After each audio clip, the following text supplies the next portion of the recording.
ధనం మూలం ఇదం జగత్ అంటే ఏమో అనుకున్నాను. భోగాపురం ఎయిర్పోర్ట్లో ఒక నేషనల్ ఇంటర్నేషనల్ ఫ్లైట్స్ రావడం కోసం అని చెప్పి ఎయిర్పోర్ట్ ఫెసిలిటీస్ పెడుతున్నారు. ఆల్రెడీ ఎయిర్పోర్ట్ ఉన్న దగ్గర ఎయిర్పోర్ట్ డెవలప్ చేస్తున్నారు. కానీ బ్రిడ్జిలు లేక జనాలు ట్రైన్ కిందలో వెళ్ళి చచ్చిపోతుంటే దిక్కు మొక్కు లేక వాళ్ళ బాధని కష్టాన్ని అర్థం చేసుకునే పరిస్థితి లేదు ఈరోజు గవర్నమెంట్లో. అయితే గవర్నమెంట్ పనే కదా అని జనాలు ఊరుకుంటున్నారు, జనాల పనే కదా అని గవర్నమెంట్ ఊరుకుంటున్నారు. ఎంతవరకు న్యాయం రా దేవుడా అంటే సస్తే బాగుండ్రా మనిషి అన్నట్టు ఉంది పరిస్థితి.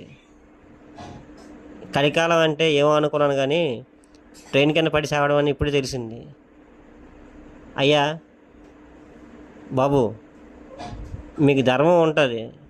మేము లక్షలు కోట్లు అడగట్లేదు, ఎయిర్పోర్ట్లోని సౌకర్యాలు అడగట్లేదు. కేవలం బ్రిడ్జి